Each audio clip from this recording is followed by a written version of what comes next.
ఈరోజు మన ఆఫీస్లో మీకు ఎమర్జెన్సీ ప్రెస్ మీట్ పెట్టడానికి ఇంపార్టెంట్ అంటే ఇండస్ట్రీకి సంబంధించి ఇండస్ట్రీ ఎటేరిపోతుంది అన్న ఒక సమస్య మనం ఆల్రెడీ గత 2 నెలల నుంచి పడుతున్నాం. ఎందుకంటే exhibitor and distributor and producers అంటే ముగ్గురు మీద నడుస్తుంది ఈ పర్సంటేజ్ విధానం.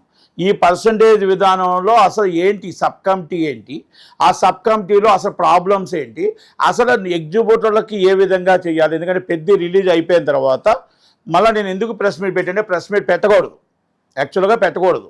ఎందుకంటే సబ్ కమిటీలో జరిగిన విషయాలు నేను బయటకు చెప్పకూడదు, అది ఆటోమేటిక్గా. కానీ లాస్ట్ టైం కొంతమంది ఎగ్జిబ్యూటర్లు 2 సార్లు ప్రెస్ మీట్ పెట్టారు దాన్ని వైలేషన్ చేసి. ఎందుకంటే ఏదైతే కిందన మళ్ళీ చెప్పారో మీకు ఎవరైతే 4 మాట్లాడతారని చెప్పామో ఆ 4ని తప్పించి కొంతమంది మాట్లాడారు కాబట్టే ఎగ్జిబ్యూటర్లు మాట్లాడారు కాబట్టి ఇప్పుడు నేను కూడా మాట్లాడాల్సి వస్తుంది తప్ప లేకపోతే నేను అసలు బయట మామూలుగా అయితే ఈ విషయాలన్నీ బయటకు చెప్పకూడదు కూడా.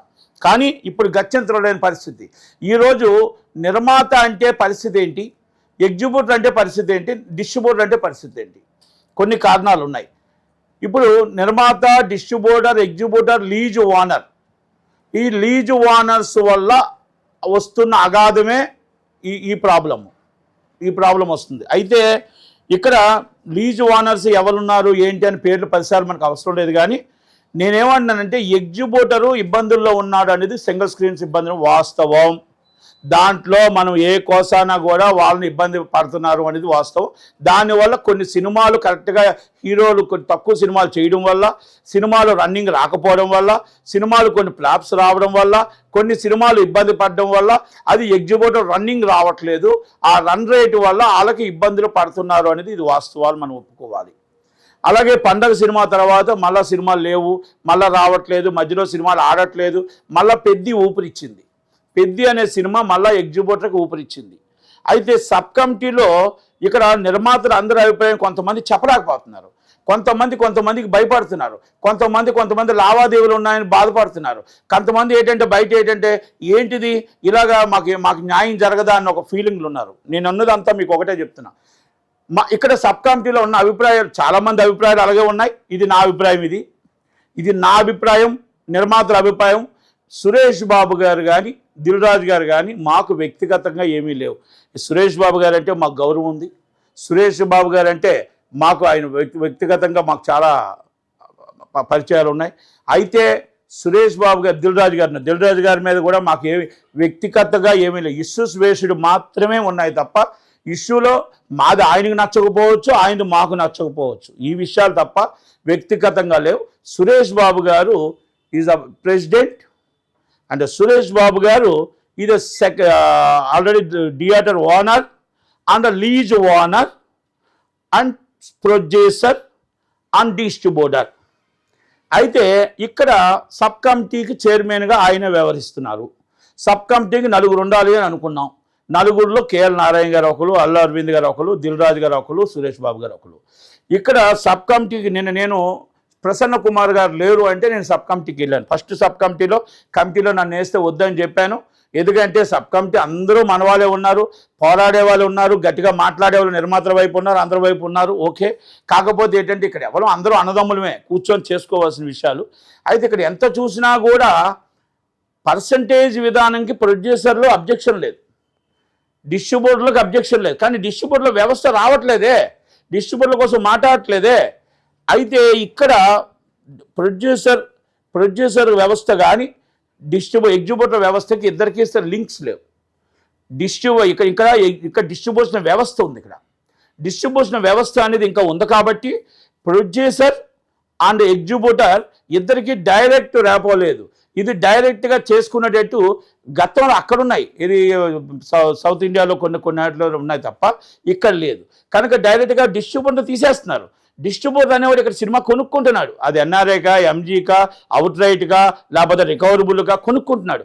ఆ వ్యవస్థ నుంచి ఎగ్జిబ్యూటర్కి వెళ్తుంది, ఎగ్జిబ్యూటర్ నుంచి డిస్ట్రిబ్యూటర్ ప్రొడ్యూసర్కి వస్తుంది, ప్రొడ్యూసర్ నుంచి హీరోకి వెళ్తుంది. అంటే ప్రొడక్షన్ చేసేవాడు ప్రొడ్యూసర్, డిస్ట్రిబ్యూషన్ చేసేవాడు ప్రొడ్యూసర్ దగ్గర నుంచి కొనేవాడు డిస్ట్రిబ్యూటర్. డిస్ట్రిబ్యూటర్ నుంచి ఎగ్జిబ్యూటర్గా సినిమా స్క్రీన్ చేసేవారు. ఇది ఈ వ్యవస్థ నడుస్తున్నప్పుడు ఈ సబ్ కమిటీలో ఎంతసేపు ఇప్పుడు ఒక దాంట్లో మనం గౌరవించాలి. ఆ గౌరవించి ఏదైతే మనం ఛాంబర్ ఇచ్చారో ఛాంబర్ దానికి మనం కట్టుబడి ఉండాలి. కట్టుబడి ఉంటే ప్రెస్ మీట్లు పెట్టకూడదు. లాస్ట్ టైం మీరు దానికి ఓకే అంటే ఆఖరి నిమిషం దాకా ఇబ్బంది పెట్టకూడదు. 6:22 నిమిషాల దాకా స్క్రీన్లు ఎక్కడ పడ్డాయి, ఎంత ఇబ్బంది పెట్టారు పెద్దకి అన్నీ తెలుసు. ఇంకా దాని జోలికి నేను వెళ్ళదలుచుకోలేదు, ఎందుకంటే ఎక్కడ డిస్ప్యూట్స్ లేవు, వద్దు దానికోసం డిస్ప్యూట్ అవ్వట్లేదు.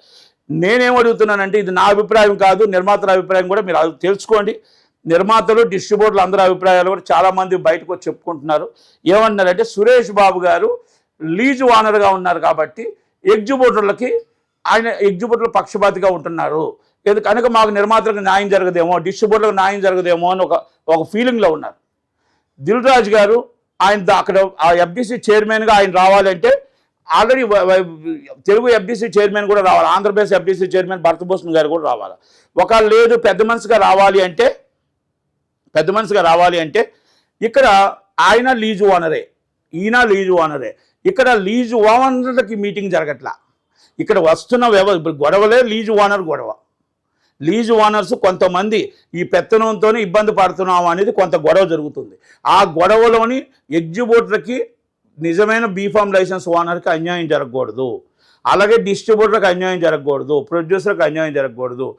నేను మీకు ఎందుకు ఇవన్నీ చెప్పుకొస్తున్నానంటే ఇక్కడ ఆ సీట్లో చైర్మన్ సీట్లో సురేష్ బాబు గారు, దిల్ రాజు గారు తప్పుకొని కేఎల్ నారాయణ గారు, శ్యామ్ ప్రసాద్ రెడ్డి గారిని పెట్టి ఇది న్యాయం జరుగుతుందేమో అనేది నిర్మాతల తరపు నుంచి నిర్మాతలుగా నాకు ఇది నేను అందరూ అనుకుంటున్న మాట నేను చెప్తున్నా.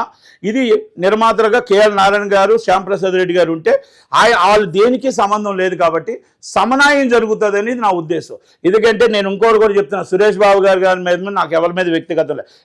ఈ రోజు నేను రామానాయుడు గారి వల్ల నేను ఫైనాన్షియల్గా ఎదిగానని గర్వంగా చెప్పుకుంటా, సురేష్ బాబు గారి వల్ల చెప్పుకుంటా. ఇది మామూలుగా విషయాలు. కానీ ఇష్యూస్ బేస్డ్ వచ్చేటప్పటికి అక్కడ లీజు ఓనర్గా ఆయన ఉండేటప్పుడు ఒక కోసాన ఎగ్జిబ్యూటర్లకు సపోర్ట్ చేస్తున్నాడు, నిర్మాతలను చిన్న చూపు చూస్తున్నాడు అన్న ఒక ఫీలింగ్ ఉంది. ఆ ఫీలింగ్ నుంచి వెళ్ళాలి అంటే చైర్మన్ పోస్ట్ నుంచి సురేష్ బాబు గారు, దిల్ రాజు గారు, ఇద్దరు లీజు ఓనర్సే కాబట్టి ప్లీజ్ అండ్ కేఎల్ నారాయణ గారు అండ్ శ్యామ్ ప్రసాద్ రెడ్డి గారు కావాలి. నేను అందరికీ మెసేజ్లు పెట్టాను, నేను రిక్వెస్ట్ చేస్తున్నా, ప్లీజ్ రిక్వెస్ట్. ఇక్కడ నిర్మాత బాగుండాలి, డిస్ట్రిబ్యూటర్ బాగుండాలి, ఎగ్జిబ్యూటర్ బాగుండాలి. సామరస్యంగా పర్సంటేజ్ విధానంలో మొత్తం జరగాలి. ఆ పర్సంటేజ్ విధానంలో నిర్మాత తీసుకొచ్చిన సినిమా పెట్టుబడి ఒక్కసారికి అయిపోతుంది, డిస్ట్రిబ్యూటర్ది ఒక్కసారికి అయిపోతుంది. తేడా వస్తే రోడ్డు మీద పడిపోతున్నారు. అలాగే ఎగ్జిబ్యూటర్ కాడికి వచ్చేటప్పటికి ఏమవుతుందంటే ఒకవేళ నష్టం వచ్చినా లాభం వచ్చినా ప్రాపర్టీ వాల్యూ పెరుగుతుంది. మనం 20 సంవత్సరాల క్రితం ప్రాపర్టీ ఎంత, ఈరోజు ప్రాపర్టీ ఎంత ఒక్కసారి అర్థం చేసుకోవాలి. ఇప్పుడు మీరు జూలై 3 నుంచి ఒకళ్ళు రాకపోతే థియేటర్లు మూసేస్తూ ఉన్నారు. ఎవరి ఇష్టం వాళ్ళది. ఒక వ్యవస్థని ఎవరు శాసించలేరు. ఆ థియేటర్ మూస్తే నువ్వు ఎందుకు మూసావని అడిగే రైట్ మాకు లేదు. సినిమా నువ్వు తీయకపోతే ఎందుకు తీయలేదని అడిగే రైట్ మాకు లేదు. నువ్వు డిస్ట్రిబ్యూషన్ చేయకపోతే ఎందుకు డిస్ట్రిబ్యూషన్ చేయలేదు అనే రైట్ లేదు. ఎవరికి హక్కు వాళ్ళకు ఉంటుంది. కనుక ఆ హక్కుని మనం ప్రశ్నించడానికి లేదు. కానీ నేనేమంటున్నానంటే ఇక్కడ జరుగుతున్న మొత్తం టోటల్ పరిణామాల్లో ఎందుకు పర్సంటేజ్ సిస్టంలో రావట్లేదు? మీకు జరుగుతున్న పర్సంటేజ్ సిస్టంలో అక్కడ నిర్మాత 400 కోట్లు సినిమా తీశాడు. 400 కోట్లు రీచ్ అయ్యి 3 సంవత్సరాలు కష్టపడితే అది రీచ్ అయ్యి గుడ్లో మెల్లగా జాగ్రత్తగా బయటపడుతున్నారు. అంటే బడ్జెట్లు పెరిగిపోతున్నాయి. ఆ బడ్జెట్లు పెరిగిపోవడం వల్ల ఆ నిర్మాత బయటపడడం కష్టం.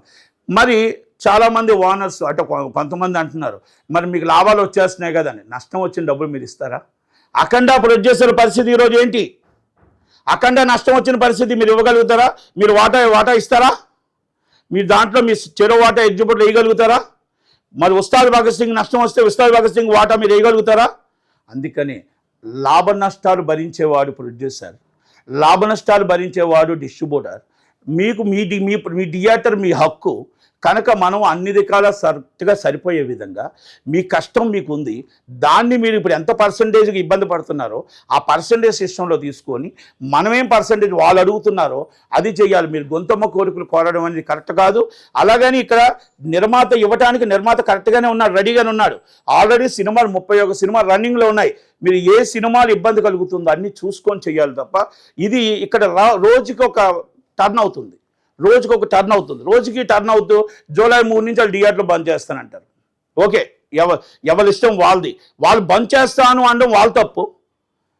సినిమాలు తీయాలా వెయ్యాలా వద్దా అనేది నిర్మాతల ఇష్టం, డిస్ట్రిబ్యూటర్ చేయాలా అనేది వాళ్ళ ఇష్టం. కానీ నేను రెండో విషయాలు నేను మళ్ళీ చెప్తున్నా, సురేష్ బాబు గారిని, దిల్ రాజు గారిని మనం అక్కడి నుంచి ఎందుకు తెప్పించాలంటున్నాం అంటే, ఇక్కడ ఎగ్జిబ్యూటర్ లీజ్ ఓనర్ అండ్ వాళ్ళు ఎగ్జిబ్యూటర్గా రావచ్చు, ఎగ్జిబ్యూటర్స్గా వాళ్ళు వచ్చి వాళ్ళ వాదన వినిపించవచ్చు. కానీ ఇక్కడ మాత్రం వచ్చేది ఏంటంటే, ఇక్కడ నిర్మాతకి ఇబ్బంది కలుగుతుంది, డిస్ట్రిబ్యూటర్ అనే మాటే మాట్లాడట్లేదే. ఎగ్జిబ్యూటరు ప్రొడ్యూసర్ మాట్లాడుతున్నారు. అసలు డిస్ట్రిబ్యూషన్ వ్యవస్థ ఏది? అసలు డిస్ట్రిబ్యూషన్ వ్యవస్థ ఎక్కడుంది? డిస్ట్రిబ్యూషన్ వ్యవస్థ కోసం మాట్లాడారు కదా. అసలు డైరెక్ట్ ఎగ్జిబ్యూటర్కి ప్రొడ్యూసర్కి ఏం సంబంధం అండి? డిస్ట్రిబ్యూటర్ అండ్ ఎగ్జిబ్యూటర్ వాళ్ళిద్దరికీ సమస్య లేకుండా మధ్యలో రాకుండా మాట్లాడడం అనేది కరెక్ట్ కాదు. ప్లీజ్, నాకు వేరే విధంగా వేరే ఉద్దేశం ఏమీ లేదు. మీరు ఇద్దరు కూడా దీంట్లో నుంచి మనం ఎగ్జిబ్యూటర్ వైపు నుంచి మీరు ఉండండి, కానీ ఇలా అందరి వైపున న్యాయం జరగదేమో అని మా ఉద్దేశం. ఇది నా తోటి ప్రొడ్యూసర్లకు కూడా కొంతమంది అసహనంతో ఉన్నారు, వాళ్ళందరూ కూడా మీరు డైరెక్ట్గా చెప్పాలి. మీరు కూడా చెప్పకపోతే కాదండి, అందరూ కూడా డైరెక్ట్గా మీరు ఇది అంతా ఆమోద్ గారు సబ్ కమిటీ అంటే న్యాయమైన కమిటీ. సబ్ కమిటీ అంటే అందరం కలిపి తీసుకున్న ఆమోదకరమైన విషయాలు. మన ఛాంబర్ అంటే మనకు ఎక్కడైనా సరే మొత్తం Telugu film chamber recognised by government, 2 రాష్ట్రాల గవర్నమెంట్కి రికగ్నైజ్డ్, అలాగే రికగ్నైజ్డ్ ఉన్న గవర్నమెంట్లో మనం కరెక్ట్గా చేసి ఈసారి శాశ్వత మార్గం చూడాలి. ఎగ్జిబ్యూటర్ అనే వ్యక్తికి శాశ్వతంగా చూడాలి, డిస్ట్రిబ్యూటర్ని చూడాలి, అలాగే ప్రొడ్యూసర్. డిస్ట్రిబ్యూటర్కి మనం ఏమి ఇవ్వట్లేదండి. ఇక్కడ డిస్ట్రిబ్యూషన్ డబ్బు పోతే రోడ్డు మీద పడిపోతున్నాడు తప్ప, నష్టపోతున్నాడు తప్ప ఏ ఒక్క వ్యవస్థ కూడా ఆయన్ని బాబు నాయన బాగున్నావా అని అడిగిన వాళ్ళు లేరండి. నిర్మాత రోడ్డు మీద పడిపోతే నిర్మాతను చూసిన వాళ్ళు లేరండి. ఒక్క థియేటర్ మోస్తాం అంటున్నారు. నేను ఏదో థియేటర్ ఈ వారం ఇది మూసేస్తాం, ఆ వారం అది మూసేస్తాం అంటే, మూస్తే కళ్యాణ మండపం అవ్వచ్చు, మూస్తే అపార్ట్మెంట్స్ అవ్వచ్చు, మూస్తే కమర్షియల్ కాంప్లెక్స్ అవ్వచ్చు, మూస్తే ఏదైనా అవ్వచ్చు. ఆ ప్రాపర్టీస్ వాల్యూ వెరీ బిగ్. కానీ డిస్ట్రిబ్యూషన్ వ్యవస్థ మూస్తే ఆ డిస్ట్రిబ్యూటర్ రోడ్డు మీద పడడం తప్ప ఇంకొకటి లేదు. గత సినిమాలో నష్టపోయిన డిస్ట్రిబ్యూటర్ ఏమీ ఉండదు. అలాగే నిర్మాత నష్టపోతే ఆ నిర్మాత 10 సినిమాలు హిట్ ఇచ్చి ఒక్క సినిమా కానీ ఫ్లాప్ ఇస్తే అన్ని సినిమాలు మొత్తం డబ్బంతా కొట్టుకుపోయి రోడ్డు మీద పడిపోయే పరిస్థితి. ఈరోజు నేను కొన్ని సంస్థల విషయాలు మీకు చెప్తా. సంస్థల్లో ఈరోజు ఒక అఖండ సినిమా ఫ్లాప్ అయితే, అంతకుముందు ఎన్ని హిట్లు ఇచ్చారు, ఒక అఖండ సినిమా ఫ్లాప్ అయితే ఏమైంది పరిస్థితి? ఈ విషయాలు ఎంత దాకా వచ్చాయి? ఎందుకు మనం ఎందుకు ఈ నిర్మాత తట్టుకోలేకపోతున్నాడు? ఏం డబ్బు ఉంచుకొని ఏమైనా కావాలని చేస్తున్నారా? కాదు కదా. ఆ కష్టాన్ని కూడా మీరు అర్థం చేసుకోండి, ఆ నిర్మాత బాధను అర్థం చేసుకోండి. చిన్న సినిమాలు వారానికి 10 సినిమాలు వస్తున్నాయి, వారానికి 10 సినిమాలు వస్తూ థియేటర్లో షోలు పడకపోతే ఆ చిన్న సినిమా నిర్మాత ఎంత బాధపడుతున్నాడు, ఎంత కష్టపడుతున్నాడు, ఎంత కన్నీళ్ళు పెడుతున్నాడు, ఎంత రక్తం చుక్కలు కారుతున్నాయి. నో షో అని మీరు సింపుల్గా చెప్పగలుగుతున్నారు. కానీ జనాలు రావట్లేదు అంటున్నారు. తప్పు, అబద్ధం. జనాల్ని మనం రానివ్వట్లేదు. చిన్న సినిమాలకి జనాలు మనం రానివ్వట్లేదు. షోలే వేయట్లేదు. షోలు వేసేటప్పుడు 10 గంటలకు షో తీసేస్తే ఏ జనం వస్తారు? మనం ఆఖరికి ఒక్క షోనే ఉంచుతున్నావా? వెంటనే సినిమా మార్చేస్తున్నాం. అంటే ఈ వ్యవస్థ మారాలి. మనం ఆ సినిమాని ఆశపడి సినిమా తీసి ఆ సినిమాని థియేటర్ దాకా తీసుకురావడానికి వాళ్ళు ఎంత కష్టపడుతున్నారో, ఎన్ని బాధపడుతున్నారో, ఎంత ఇబ్బంది పడుతున్నారో వాళ్ళు మనం కాపాడుకోవాల్సిన బాధ్యత ఉందా లేదా? 2:30 షో ఎందుకు అడుగుతున్నాం మేము? అందుకనే మీకు మాకు ఇబ్బంది వస్తుంది కాబట్టి 2:30 షో మాకు మస్ట్ అండ్ షూట్ ఇవ్వండి. మేము ఆక్యుపేషన్ మల్టీప్లెక్స్లో ఎందుకు అడుగుతున్నాం? ఆ ముందు సీట్లు ఎలాగా ఫుల్ అవ్వట్లేదు, ఆ ముందు సీట్లు ఒకటే రేటు పెడుతున్నారు. ఆ 20% సీట్లు మాకు 100 రూపాయలు టికెట్ ఇవ్వండి. ఎందుకంటే చిన్న సినిమా బతుకుతుంది. చిన్న సినిమాలు సంవత్సరానికి 200 సినిమాలు వస్తే ఆ 200 సినిమాలకి కార్మికుడు బతుకుతున్నాడు. అసలు ఆ ఎగ్జిబ్యూటర్ అనేవాడు సినిమా థియేటర్ మూయకుండా తీసి పెడుతూ ఉన్నాడు. ఈ 10 సినిమాలే కాదండి, ఈ సినిమాలు కాపాడుతున్నాయి, 10 సినిమాలు మనకు లాభాలు తెచ్చి పెడుతున్నాయి, ఎగ్జిబ్యూటర్గా నిలబడుతున్నాయి. కనుక అందరినీ మనం నిలబడాలంటే sub committee is a perfect work చేయాలి. సబ్ కమిటీ నెక్స్ట్ వీక్ ఉంది కాబట్టి నెక్స్ట్ వీక్లో నేనేమంటున్నా, ఇది యునానిమస్గా తీసుకోండి, నిర్ణయం తీసుకోండి. ఇక్కడ దిల్ రాజు గారి మీదో నాకు సురేష్ బాబు గారి మీద అగైన్ మళ్ళీ చెప్తున్నాను, మాకు కోపాలు లేవు, మాకేమి బాధ లేదు, మాకు వ్యక్తిగతంగా ఆయన మాకంటే ఆయన రెస్పెక్ట్, ఇద్దరు రెస్పెక్టే. కాకపోతే ఇష్యూస్ బేస్డ్గా లీజ్ ఓనర్స్ కాబట్టి ఇది లీజ్ ఓనర్ మీటింగ్లు కావు, ఇది లీజ్ ఓనర్లు కొంతమంది ఇబ్బందికరంగా వస్తుంది కాబట్టి ఇవన్నీ సబ్ కమిటీలు వచ్చాయి.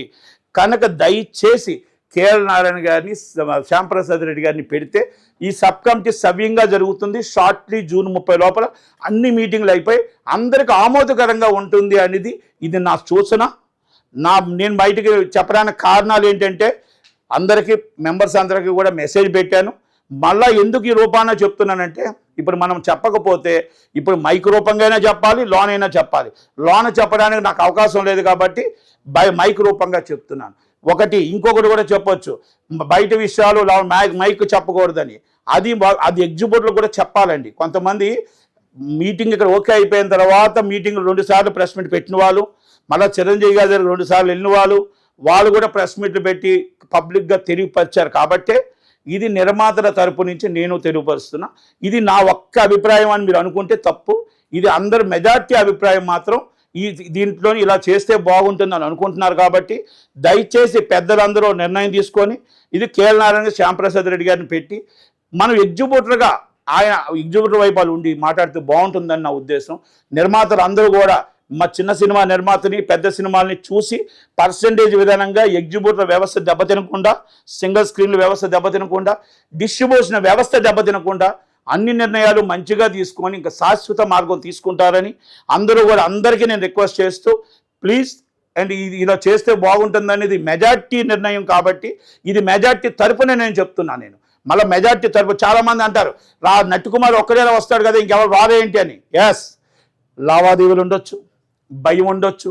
మా చైర్మన్ ఉన్నాడు, సెక్టార్ చైర్మన్ కనుసైకితో బెదిరిస్తారు. ఇక సెక్టార్ నుంచి రావాలంటారు. మా సెక్టార్ చైర్మనే భయంతో ఉన్నాడు. ఏం చేస్తారు? పోస్ట్ పోద్దని భయం ఉండొచ్చు, లేకపోతే రేపు సినిమాలు ఎవరని భయం ఉండొచ్చు, రేపు డేట్స్ ఎవరని భయం ఉండొచ్చు.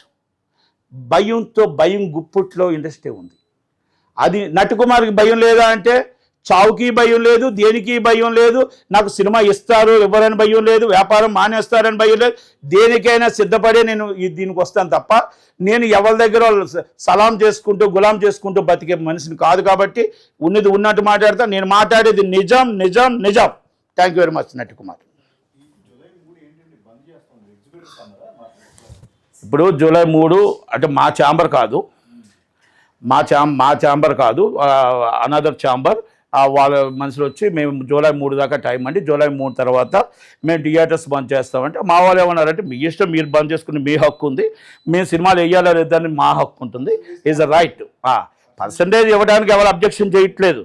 కాకపోతే పర్సంటేజ్ సిస్టమ్ అనేది ఏ విధంగా ఇవ్వాలి, ఎలాగివ్వాలి, నో పేర్లు మనకు అవసరం లేదండి. ఎందుకంటే మా తెలుగు ఫిలిం ఛాంబర్ కోసం మాట్లాడతాం అంతే, ఇంక వేరే ఛాంబర్ కోసం మనకు అవసరం లేదు. వాళ్ళు పెట్టుకుంటే వాళ్ళు ప్రెస్ మీట్ పెట్టుకోవచ్చు మాకు. ఎందుకంటే